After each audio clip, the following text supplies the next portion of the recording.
Kita hidup di zaman yang serba cepat. Informasi berpindah dalam hitungan detik, keinginan bisa dipenuhi hanya dengan sentuhan layar. Dan hasil sering kali dituntut hadir tanpa jeda.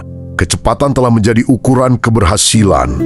Namun, di balik segala kemudahan itu, manusia modern justru semakin rapuh, gelisah, dan kehilangan arah. Disinilah Al-Quran memberi pengingat yang sangat mendasar tentang bagaimana Allah menciptakan langit dan bumi dalam waktu 6 masa, bukan secara instan. Sesungguhnya, Tuhanmu ialah Allah yang menciptakan langit dan bumi dalam 6 masa. Kemudian Dia bersemayam di atas arsy, Dia mengatur segala urusan.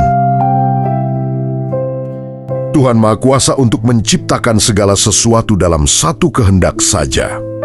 Jika Dia menghendaki, semesta dapat hadir tanpa proses.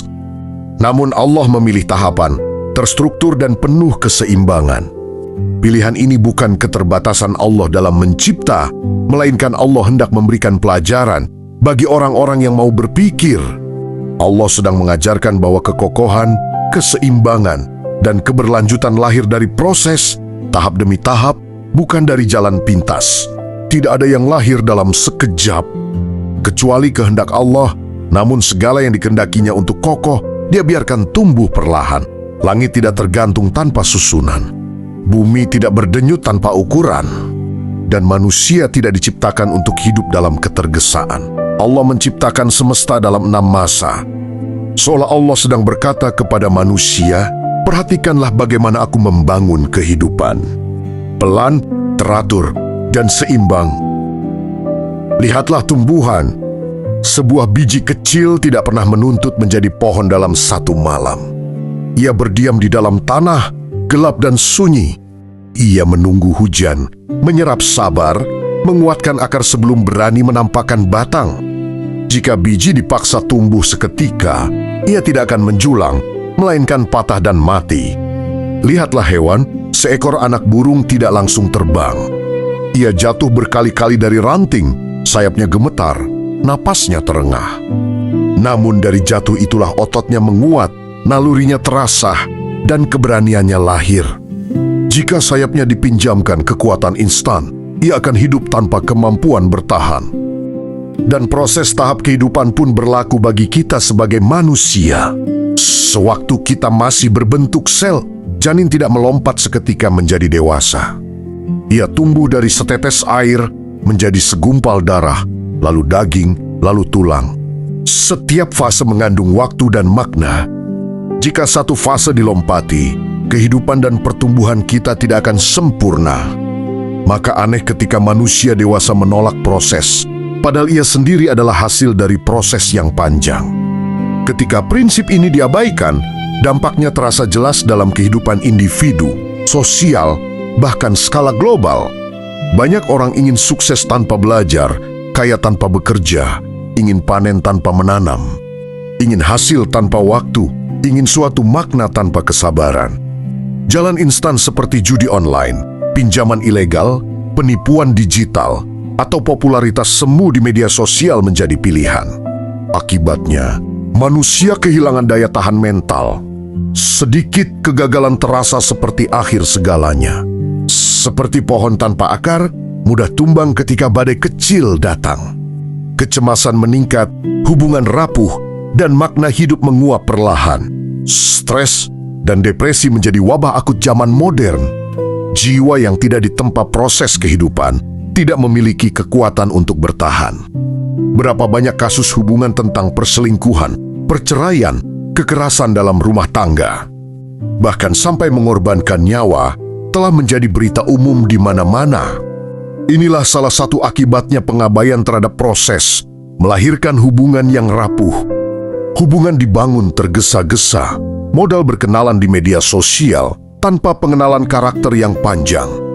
Konflik kecil menjadi besar karena tidak ada fondasi kesabaran dan belum matang mengenal satu sama lain.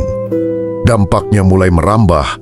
Jika memiliki anak, anak-anak itu akan tumbuh dalam ketidakstabilan emosionalnya. Dan kumpulan dari anak yang tumbuh tanpa kestabilan emosional akan membentuk suatu hubungan sosial yang tidak bermoral. Budaya serba cepat melahirkan masyarakat yang mudah tersulut emosi. Opini dibentuk tanpa ilmu dan kebijaksanaan. Kebenaran dikalahkan oleh kecepatan. Empati kalah oleh algoritma. Informasi disebarkan tanpa verifikasi, dan nilai kemanusiaan ditinggalkan demi keinginan untuk viral. Masyarakat menjadi gaduh, terpecah, dan kehilangan adab dalam berdialog. Dalam dunia pendidikan dan kerja, keinginan akan hasil instan melahirkan krisis kualitas. Gelar tidak selalu sejalan dengan kemampuan. Teknologi digunakan tanpa pemahaman, dan proses belajar dianggap beban. Akibatnya, manusia mudah tergantikan, tidak adaptif, dan kehilangan makna dalam bekerja. Bangunan peradaban menjadi rapuh karena fondasinya tidak dibangun dengan benar. Lebih jauh lagi, pengingkaran terhadap proses berdampak pada dunia secara keseluruhan. Alam dieksploitasi demi keuntungan cepat. Hutan ditebang tanpa perhitungan, tanah diperas tanpa diberi jeda, laut dikeruk penuh keserakahan. Sumber daya diambil tanpa keseimbangan, dan limbah dibiarkan merusak. Krisis iklim, bencana alam, dan kerusakan ekosistem adalah konsekuensi dari keserakahan instan manusia. Padahal Allah tidak pernah mengambil tanpa mengatur, tidak pernah mencipta tanpa menimbang, dan tidak pernah mempercepat tanpa tujuan.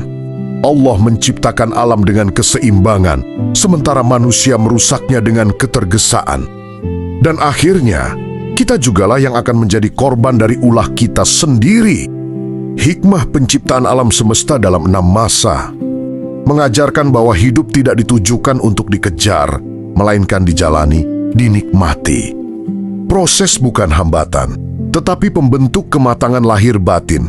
Kesabaran bukan kelemahan, melainkan kekuatan. Ketika manusia mencoba melompati sunatullah ini, yang rusak bukan hanya individu, tetapi tatanan sosial dan dunia itu sendiri. Teknologi seharusnya membantu manusia, bukan mengubah fitrahnya. Kecepatan boleh dimiliki alat modern, tetapi kebijaksanaan hanya lahir dari proses tahap demi tahap. Allah telah memberi teladan melalui caranya menciptakan semesta perlahan, terukur, dan penuh keseimbangan.